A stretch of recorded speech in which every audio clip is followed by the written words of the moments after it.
Hello again. Some years ago, a sociologist conducted an experiment with school pupils of different social classes. They were set the task of drawing the relationship of their home to the rest of the world. Those from well-to-do homes, the middle classes, drew elaborate diagrams showing their home in relation to other cities, different countries, and in some cases even to the solar system or the Milky Way galaxy. Very different were the ideas of poor children. They showed a few streets leading to their home, perhaps their school, the local hospital, a few homes of their friends. Typically, their diagrams encompassed only 1 or 2 square miles. They had no wider perspective of the world, and their mental processes were accordingly stunted and limited to their immediate environment. They say that travel broadens one's horizons, and in the same way lack of travel, simply staying in one's home or the neighbouring street, narrows the mind and causes people to think only of the immediate present and what is going on actually within their line of sight. Such people are unlikely to be fretting about national politics, let alone international affairs. Citizens of that kind are much easier to keep under control. Best of all is when you can actually order them to stay in their homes and not to venture out onto the streets and to forbid them from leaving the country. As we saw during the lockdowns, of course, that COVID precipitated.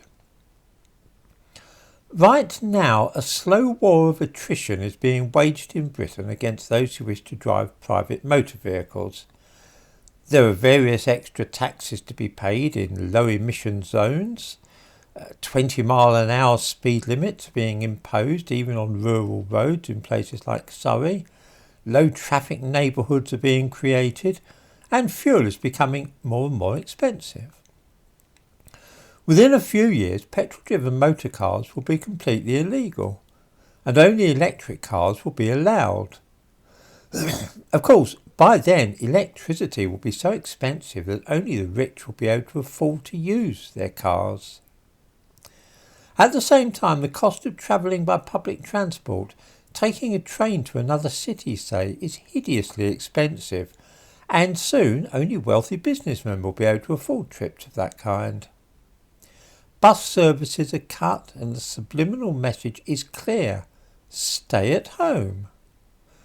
Don't drive, don't travel by train. At the same time, social pressure against the use of aeroplanes is growing on the grounds that air travel destroys the planet. Travelling by aeroplane is becoming as socially unacceptable as, say, drunken driving. I've seen the effects of all this when working in inner city areas in London. 40 years ago I worked with primary school pupils who lived in the London borough of Hackney and who had never been on an escalator. They reached the age of 11 without having been on a tube train or visiting central London. As for the seaside, this was an almost legendary location like Shangri-La or Atlantis. They had heard of it, seen pictures of it, but they began secondary school never having actually seen the sea. This geographically stunted life was reflected in their outlooks and ambitions, their whole awareness of life. If you ask those children at the age of 13 what they wished to be, the answers were profoundly depressing. They did not express the wish to be astronauts or explorers, let alone doctors or lawyers. Instead, they thought they might be garage mechanics, milkmen, hairdressers and so on. They were the perfect citizens. They did not think in wider terms than the end of their streets, quite literally.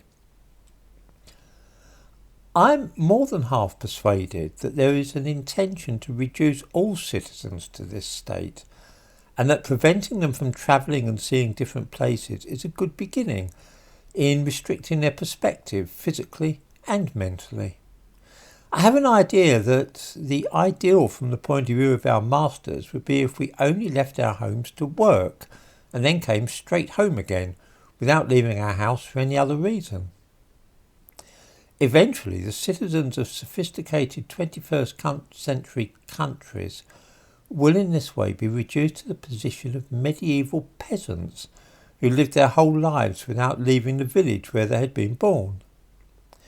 This might be reinforced with periodic commands to stay not only in the local area, but actually to remain in their own homes. We all remember the lockdowns, but this summer, during the very hot weather, I was disturbed to hear that it was recommended that people stayed indoors and did not leave their homes at all during the hours of daylight. I don't think it too fanciful that such recommendations could become brief lockdowns themselves in the future, with the ostensible aim of saving lives. Our masters wish us to stay in our pods, and they grow uneasy when we travel too far from our homes in case we acquire new ideas.